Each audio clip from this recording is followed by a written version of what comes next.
नमस्कार, जय महाराष्ट्र। मुख्यमंत्री एकनाथ शिंदे यांच्या नावावर आता एक वेगळाच रेकॉर्ड झालेला दिसत आहे।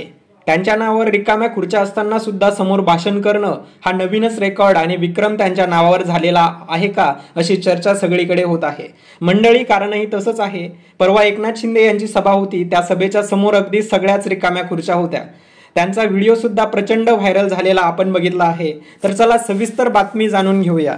तर मुख्यमंत्री एकनाथ शिंदे, देवेंद्र फडणवीस, अजित पवार, अमित शहा असतील किंवा भाजपचे कोणी मोठे नेते असो, त्यांच्या सभा असल्या की ठिकठिकाणाहून लोके बस भरून आणली जातात। मात्र काल एकनाथ शिंदे यांच्या भाषणावेळी ते ठाकरेवर टीका करत होते आणि ते ठाकरेवर बोलायला लागले आणि सर्वच्या सर्व रिकाम्या खुर्च्या दिसायला लागल्या। लोक घरी जाऊ लागले, त्यांना ठाकरेवर टीका केलेल्या आवडलेल्या दिसले नाही। त्यामुळे शिंदे यांनी कितीही जोरात भाषण केले, कितीही खोटे आरोप केले तरी ते जनतेला पटायला हवेत। कारण आता लोकसभा, विधानसभा निवडणुका येत आहेत।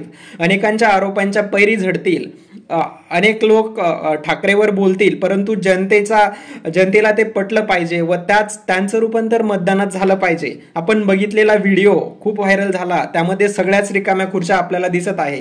तुम्हाला काय वाटतं, अशा रिकाम्या खुर्च्यांचा विक्रम शिंदेच्या नावावर होईल का?